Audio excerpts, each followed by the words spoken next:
2021, il y avait 1046 inscrits, 145 admissibles, 65 admis. Au final, 6,2% d'admission. Donc, on est quand même on est sur une bonne sélection bien dure. Bienvenue dans cette présentation de l'agrég externe. Aujourd'hui, on accueille Mathieu. Salut Mathieu. Salut Florian, bonjour à tous. Alors, est-ce que déjà tu peux te présenter en quelques points pour savoir qui tu es? Alors, je suis Mathieu Mansourati, enseignant certifié depuis 3 ans maintenant, en poste au lycée de la Tourelle, à Sarcelles.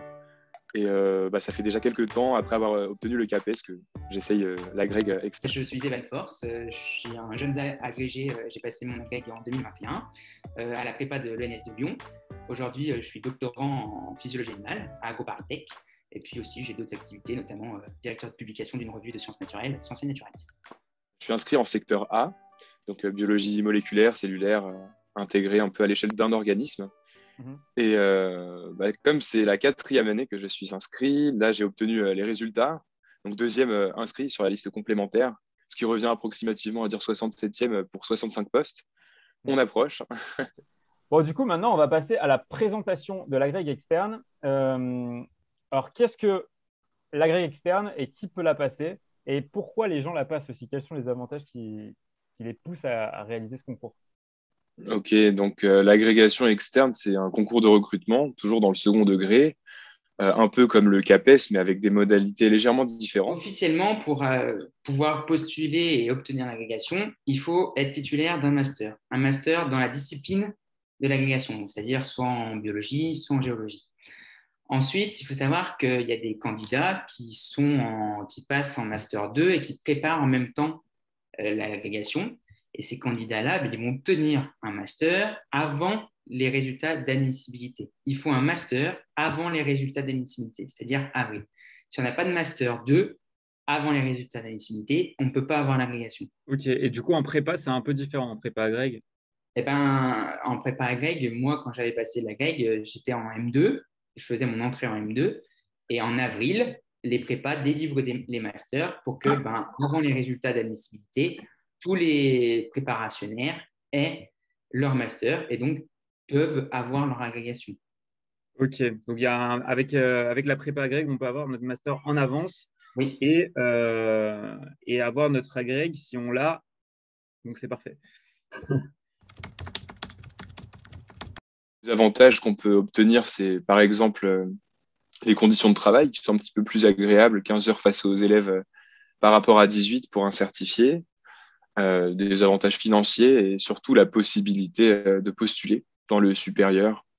Ok, donc programme de l'agrégation externe, grosso modo, résumé, c'est quoi exactement? Le programme est assez conséquent, hein, de manière détaillée. On peut le retrouver facilement sur Internet, sur le site Devenir enseignant. Mais on retrouve à peu près tous les domaines de la biologie, qu'il s'agisse de la petite échelle avec la génétique, la biologie moléculaire, et même un petit peu plus large avec les organismes, l'écologie, l'évolution.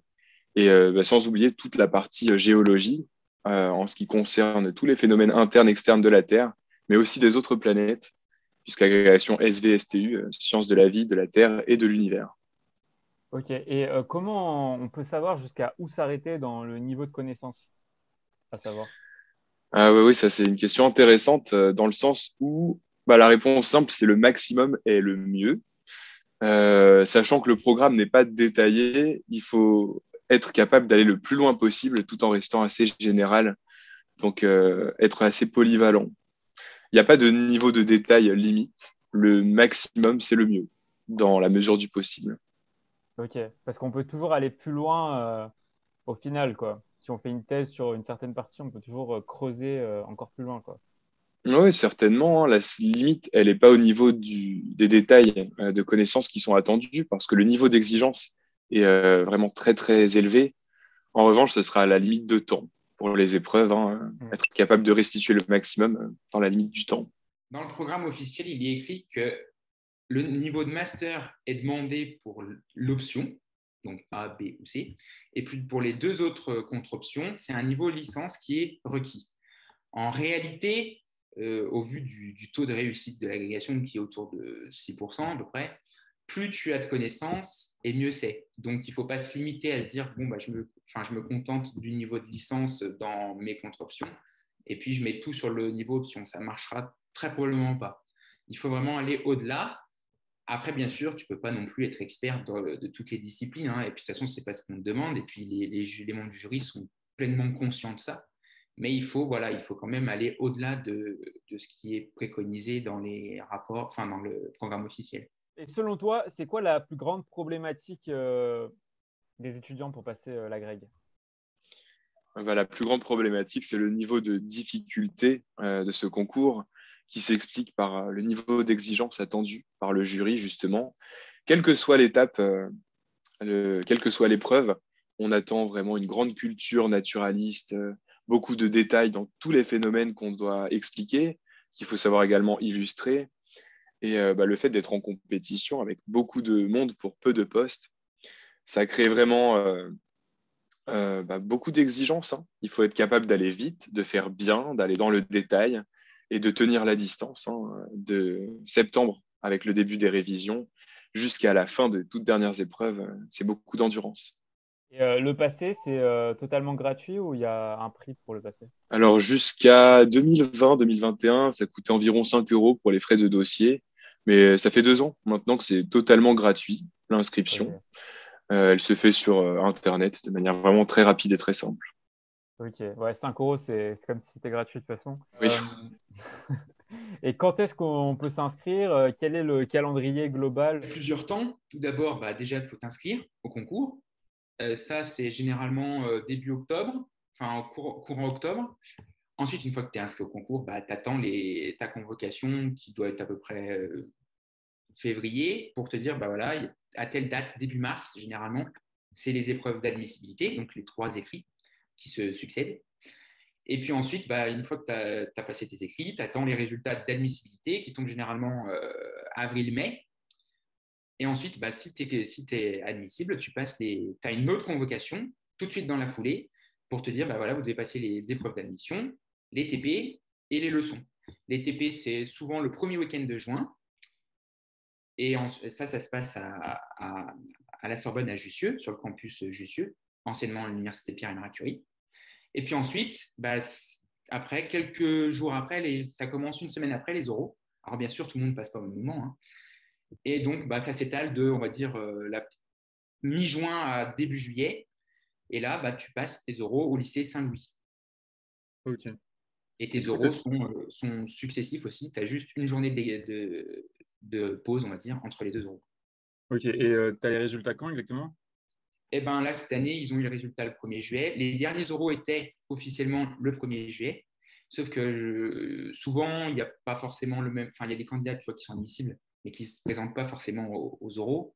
Donc, ça libère des créneaux. Et donc, généralement, vraiment, dans la foulée, tu as les résultats. Ok, et quel est le profil type des candidats à l'agrég externe?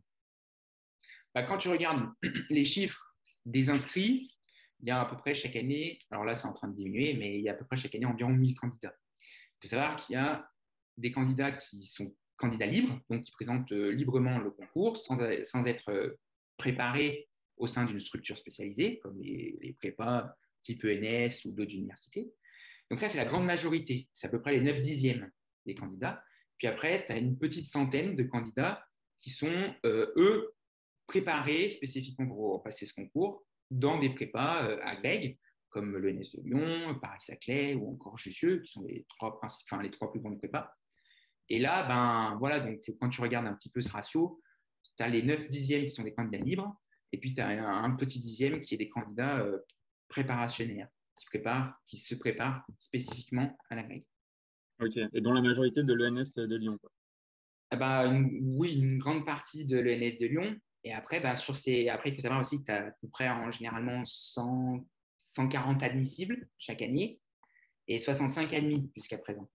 Donc, pour te dire qu'il y a 65 places, et ces 65 places sont principalement occupées par des étudiants qui ont préparé l'agrégation au cours de l'année, par ce dixième de candidats qui préparaient l'agrégation. Ok, ouais, donc les prépas agrég forment plutôt bien, quoi. Conclusion. Tu as plus de chances, oui, d'avoir ton agrégation en étant prépa agrég qu'en étant candidat. Ok.